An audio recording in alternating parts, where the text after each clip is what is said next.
અમરેલીના જાફરાબાદના દરિયામાં ડૂબેલી બોટની હજી સુધી કોઈ ભાળ મળી નથી। 3 દિવસથી 11 માછીમારની શોધખોળ ચાલી રહી છે।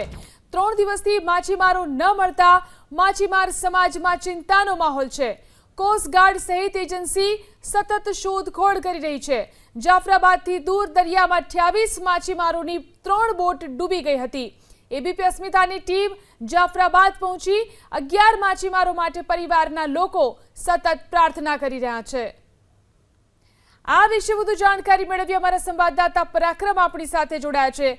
પરાક્રમ, હજી પણ 11 માછીમારો નથી મળ્યા, ત્યારે તેમની શોધખોળ કેવી રીતે ચાલી રહી છે અને તેમના પરિવારોનું શું કહેવું છે? ચોક્કસ અત્યારે જાફરાબાદ કોળી વાડા વિસ્તારની અંદર પહોંચ્યા છીએ, જ્યાં હરેશભાઈ બારૈયાનો આખો પરિવાર આપણી સાથે છે। હરેશભાઈનો પ્રથમ જે ફોટો, પારિવારિક ફોટો બતાવવાનો પ્રયાસ કરીશું। હરેશભાઈની ઉંમર 35 વર્ષ છે અને તેમને નાના નાના 2 બાળકો છે। સરકારે ગંભીરતા દાખવી અને તાત્કાલિક જે 11 માછીમારો છે તેમના પરિવારની હાલત શું હશે, તેમના પરિવાર પર આભ તૂટી પડ્યું હોય તે પ્રમાણેના દ્રશ્યો છે। આ બંને બાળકો હરેશભાઈના છે। હવે હરેશભાઈના જે પરિવારજનો છે એમની સાથે વાત કરીશું। ભાઈ, શું આખી હકીકત છે? હરેશભાઈના પરિવારમાં કોણ કોણ અને શું હકીકત છે? અત્યાર સુધીમાં કોઈ ભાડ મળી છે કે નથી મળી? કોઈ અત્યારે હજી મળી નથી, કઈ 5 દિવસ થઈ ગયા, કોઈ વસ્તુ હજી મળ્યું નથી। બરોબર, તમે શું કહેવા માંગશો? અમે તો સરકારશ્રીને એટલી અપીલ કરવા માંગીએ છીએ કે જલ્દીથી જલ્દી બોટોને ટોકન દેવાની તૈયારી કરે ને કેવા પ્રમાણે બોટોને રજા મળે તો અમારી બોટું ગોતી શકે ને બોટું ગોતશે તો અમારું કહેવાનું એવું છે કે બોટુની અંદર જ વ્યક્તિ અમારા અનુભવ પ્રમાણે છે એમાં છે। એટલે જે છે તાત્કાલિક બોટમાંથી જે હતા અને આપણી સાથે ભાઈ, તમે શું કહેવા માંગશો? હવે પરિવારની શું માંગ છે? કેમ કે પરિવાર ખૂબ દુઃખી જોવા મળી રહ્યા છે, એમના પત્ની, એમના બાળકો બધા। પરિવારને વહેલી તકે તેના જાણ મળે, સરકારશ્રી પાસે એટલી અપેક્ષા કરીએ છીએ। અત્યારે તમે શું કહેવા માંગશો? જો બધા એમ કે આ લોકો જો વાણમાં જે બધા નવે ખલાસી હતા એ લોકોએ એમ કીધું કે 5 ખલાસી અમે નીકળ્યા, એ 3 વ્યક્તિ અંદર જ છે, એની અંદર શોધ કરવા માટે સરકારને કહે કે વાણ રજૂ કરીને મોકલે તો જ એ લોકો અંદરથી મળીએ, અંદર જ છે એ લોકો। તમારા વાણને મોકલે, વાણ અમારા વાણ મોકલે ને અંદર જ છે વાણ। અમને માણસો એમ કહેવામાં આવે છે કે એ લોકો અંદર જ લાશ છે, 3 ની અંદર જ। બરોબર, હા, ચોક્કસથી હરેશભાઈના જે માતા અને પત્ની અંદર છે, આપણે એમની સાથે વાત કરવાનો જે પ્રયાસ કરીશું। જોઈ શકાય છે કે પરિવારના જે બહેનો છે તે ખૂબ દુઃખી જોવા મળી રહ્યા છે।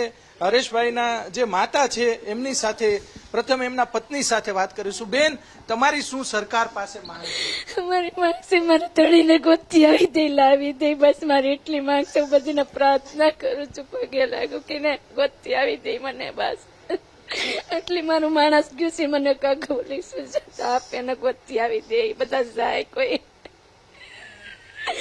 એટલી મારી બોલી છે સરકારને વિનંતી કે મારા ધણીને ગોતી આવી દે મને।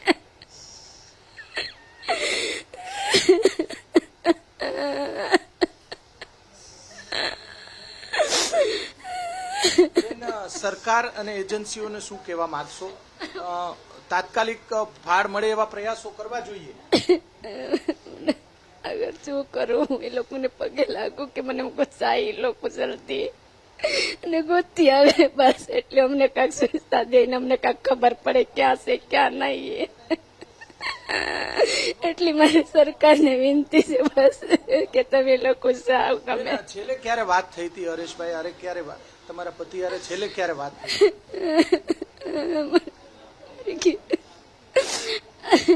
ફોનમાં કોઈ વાતચીત થઈ હતી છેલ્લે ક્યારે? મમ્મી હારે, મારી સાસુ હારે થઈ હતી વાત। તમારી યારે થઈ હતી બેન? તમારો દીકરો છે? હા, ત્યારે વાત થઈ હતી 11 વાગે, 2 વખત ફોન આવ્યો કે માં હું જાઉં કે ને બહુ આગો પૂગી ગયો કે પછી હું ફોન નહીં કરું કે માં, એવું બોલતો હતો। પછી જ્યાં બોટ ઓલી થઈ ગઈ ને તો એને અમને જાણ તો કરવી જોઈએ ને, લોકોની જાણ કરવી જોઈએ, અમારું માણા ક્યાં છે ક્યાં નહીં, અમને ગોતો, બધી બબલું કરો, ગોતો મારા બસાવને, ગોતો તો 5-5 દિવસ થયા, હજી કોઈ પતો જ નથી। કેટલા દિવસ પહેલા વાત થઈ હતી હરેશભાઈ? પેલા દિવસે ગયો ત્યારે મંગળવારે। મંગળવારે વાત થઈ હતી, પછીની વાત થઈ જ નથી કાંઈ. સોમવારે છૂટ્યા હતા, પણ સોમવારે વાત થઈ, પછીની વાત થઈ જ નથી. હા બેન, હવે શું માંગ છે તમારી, શું છે? છે કે અમારું માણસ અમને લાવી દે, બસ એ જ માંગ છે. બીજી કઈ સરકારથી માંગ નથી કે એને ગમે ત્યાંથી ગોતી આવી દેવું. ખાલી મને મારા છોકરા બે નાના છે, એના પપ્પાને બસ લાવી દે, બસ એટલી સરકાર છે મારી વિનંતી છે. બસ બીજું અમારે કઈ નથી જોતું, ખાલી અમારો માણસ આવી જાય, બસ એટલી વિનંતી છે મારી.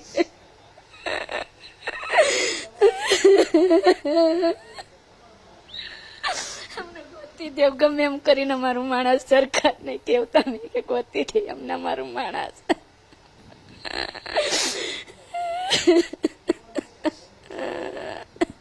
ચોક્કસથી જે હરેશભાઈના પત્ની અને પરિવારજનો અહીંયા જોઈ શકાય છે કે ખૂબ દુઃખી છે.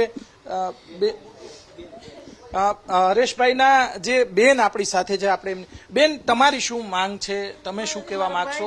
છેલ્લે ભાઈ હારે ક્યારે વાત થઈ હતી? કેમ કે હમણાં થોડાક દી પહેલા રક્ષાબંધન પણ ગઈ, ત્યારે પણ રક્ષાબંધનમાં વાત થઈ હતી, પાછું જાતું ત્યારે ફોન આવ્યો હતો ભાઈનો કે હવે અમે વાણું છૂટેશ બેન, તે અમે જઈએ. બીજી કઈ વાત નથી થઈ. પછી તો મારે વાત કરીને પછી વાણ છૂટી ગયા હતા. પછી પાછા મંગળવારે આવી વાત બનાવ બન્યો હતી, 6 વાગે અમને ખબર પડી કે આવો બનાવ બની ગયો. પછી તો કઈ વાતની કઈ ખબર જ નથી.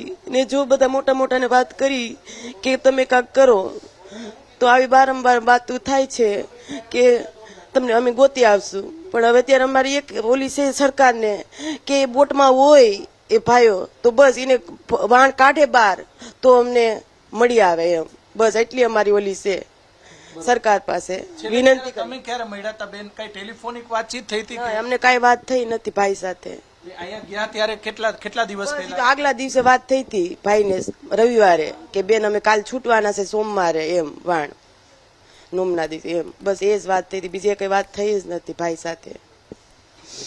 શું કહેવા માંગશો સરકાર અને જે તપાસની જે એજન્સીઓ છે એને શું કહેવા માંગશો? અમે સરકારને એટલું જ કહેવા માંગીશ કે જે વાણ ડૂબી ગયું છે એને બસ કાઢે બહાર, ને અમને એવું લાગે છે એમાં કે એમાં હોઈ શકે તો બસ એ વાણ બહાર કાઢે, ને જો સરકાર એને પરમિશન આપે વાણોવાળાને, ને વાણોવાળા જાય ને વાણ બહાર લઈને આવે, એ અમારે એટલી ઓલી છે સરકારને. બીજું કાંઈ નથી કહેતા અમે અત્યારે તો. હરેશભાઈના પરિવારમાં કોણ કોણ છે? હરેશભાઈના ભાઈઓ 4 ભાઈઓ હતા, ને એક હું બેન હતી, ને એક આ બધા એના જો આ બધા, ને પપ્પા તો પેલા જ કેટલા વર્ષો પેલા ઓફ થઈ ગયા છે, નાના હતા ત્યાર થાય અત્યારે. ને એ મારા પછીનો એ ભાઈ છે, એ નાનો ભાઈ છે.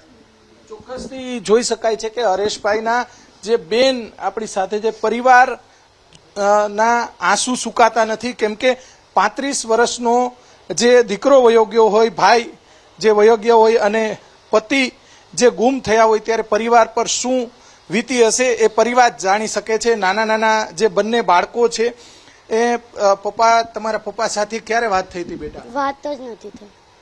હમણાં ક્યારે વાત ગયા ત્યારે મળ્યા હતા ત્યારે? હા મળ્યા હતા. બરોબર. પણ બોલાવ્યા નતા. મને બોલાવ્યો નતો. અચ્છા, નહોતો બોલાવ્યો. તમારે ક્યારે વાત થઈ હતી બેટા?